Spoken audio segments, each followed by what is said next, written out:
Welcome back to I'm Still Here. I'm Larry. And I'm Heather.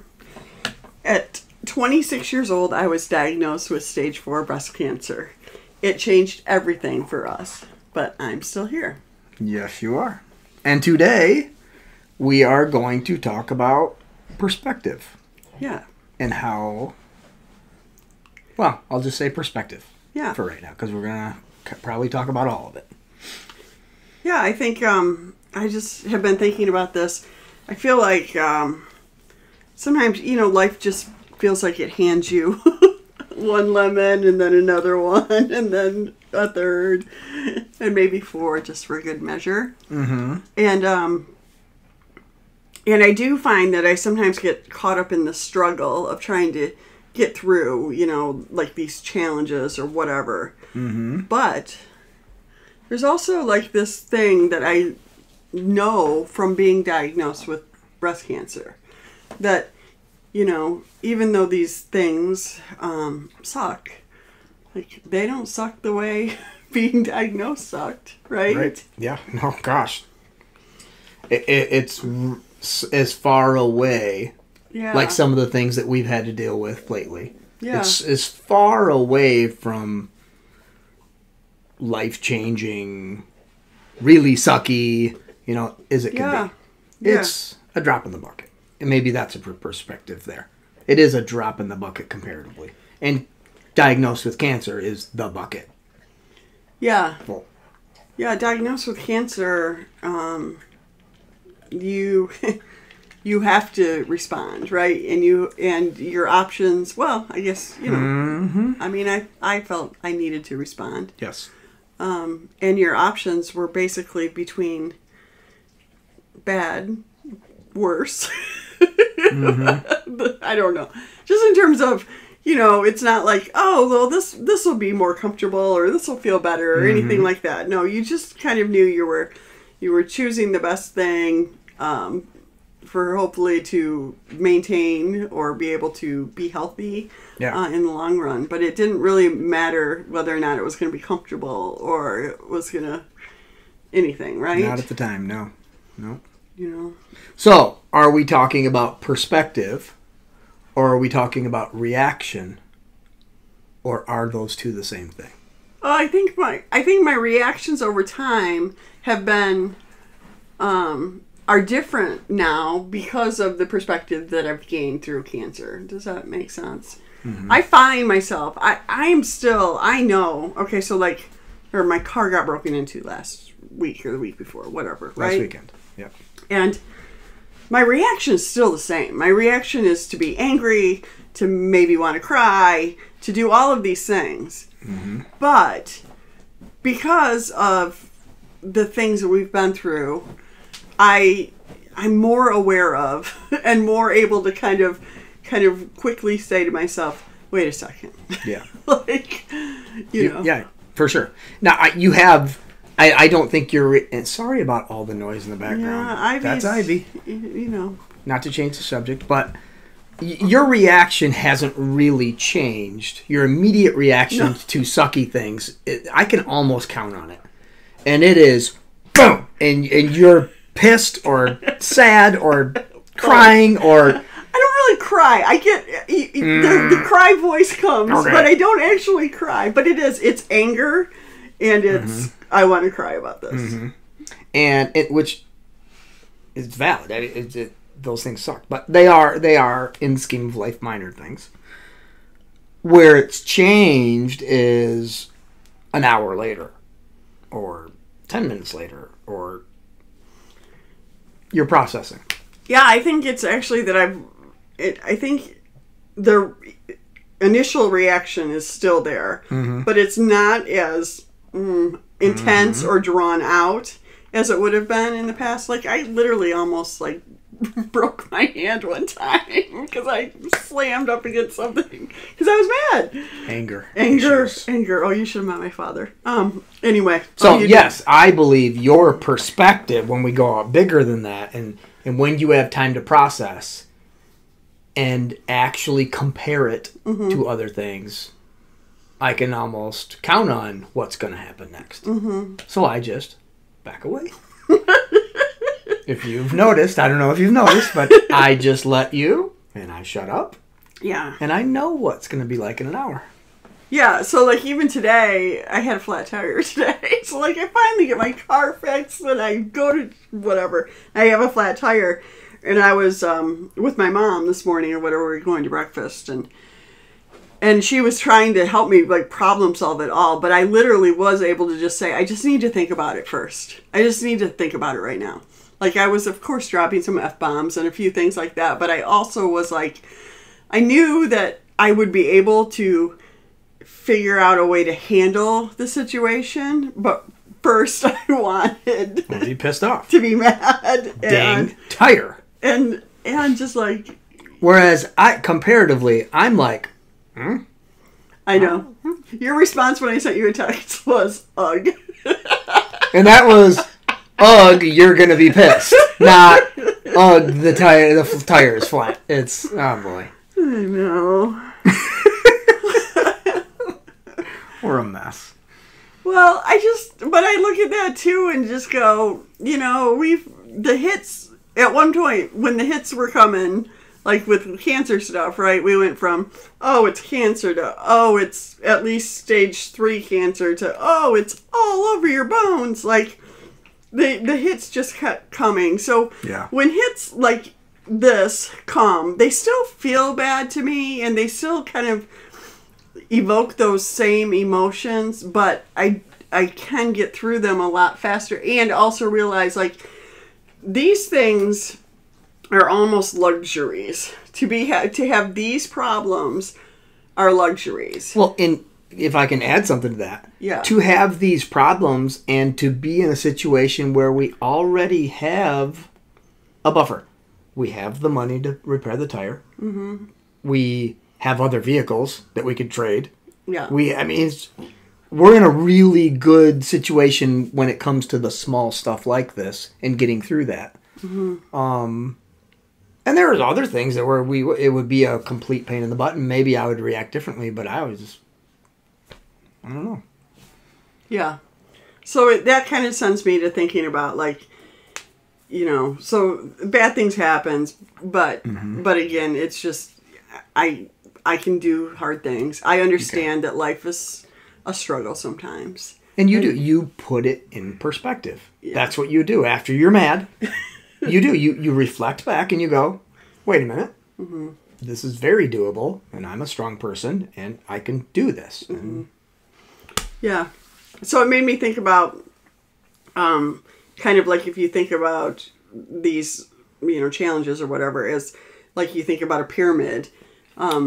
The bottom of that, the base of that pyramid is always health, right? Like because nothing else matters. Because nothing else matters if you don't have your health. Yeah, that's why I have the most important class kids ever take in high school. Right. And it's more important than anything else people teach. Yeah. Okay.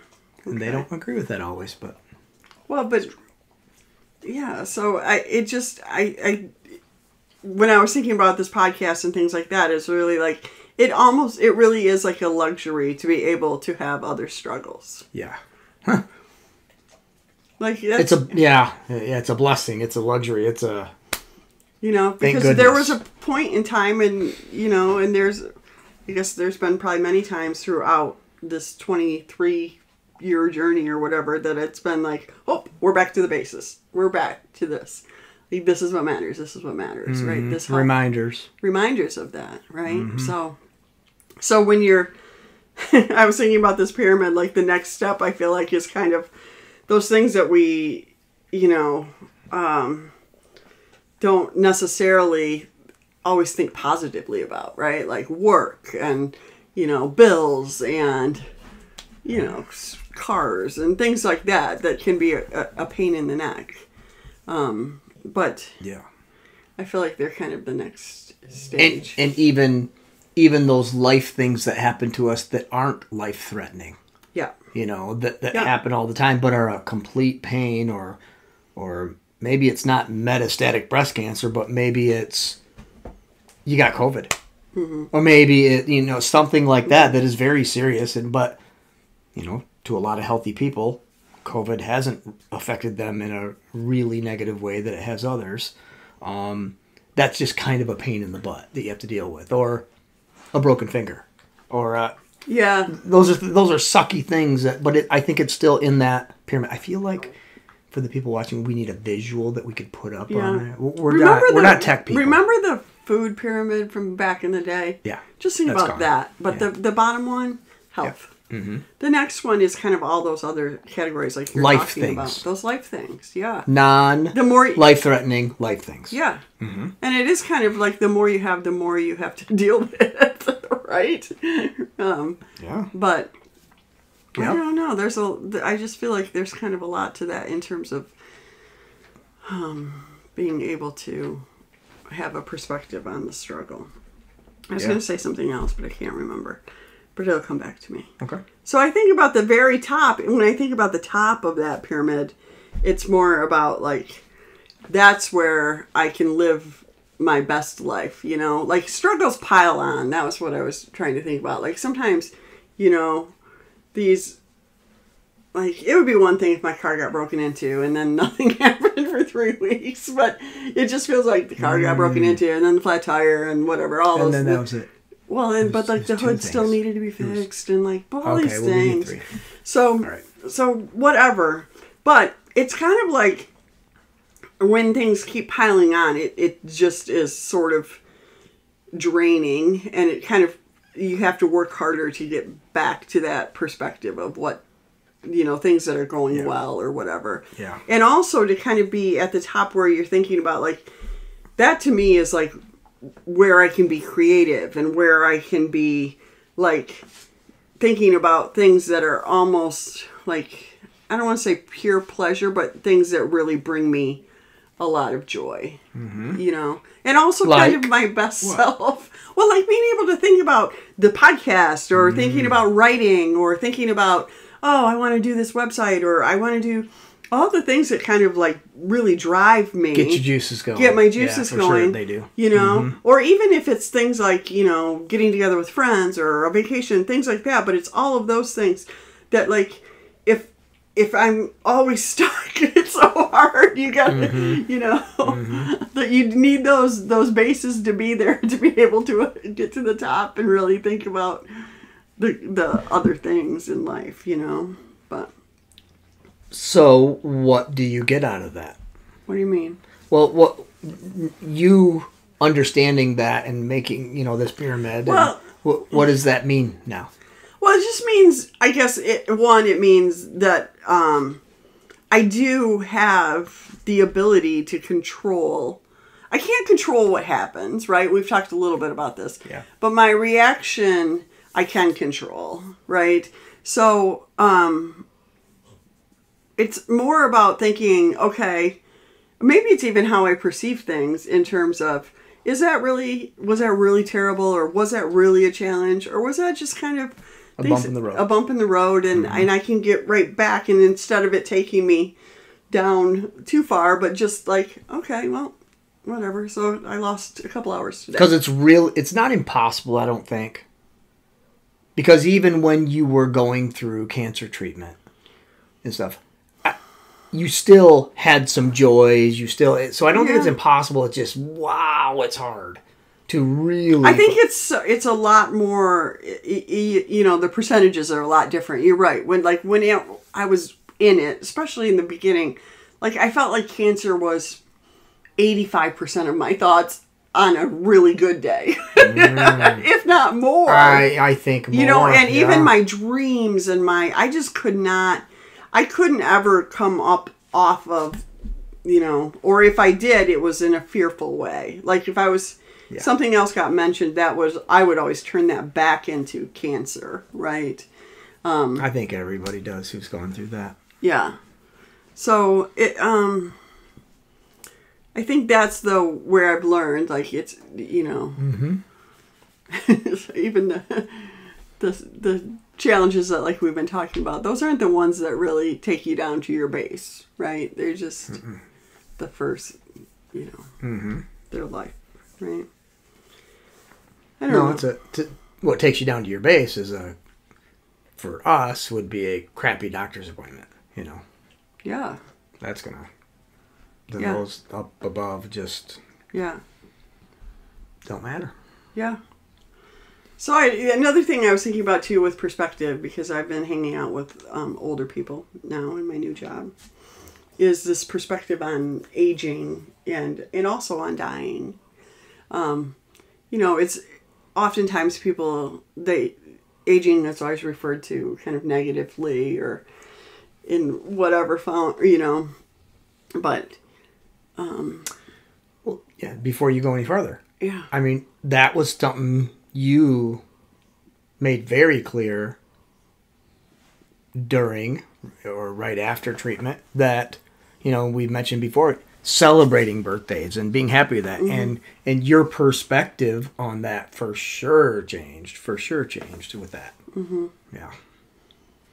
So other than the fact that I'm trying to follow a skincare routine because I'm aging.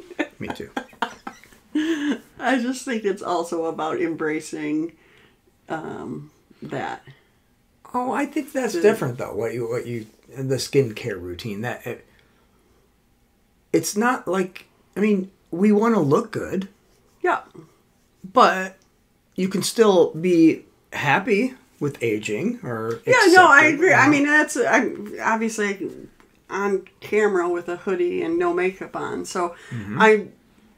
Obviously there's some things about vanity, but it's also I think it's more about taking care of yourself, right? So I'll think of skincare more as taking mm-hmm. care of myself than I agree. Than it being something that's about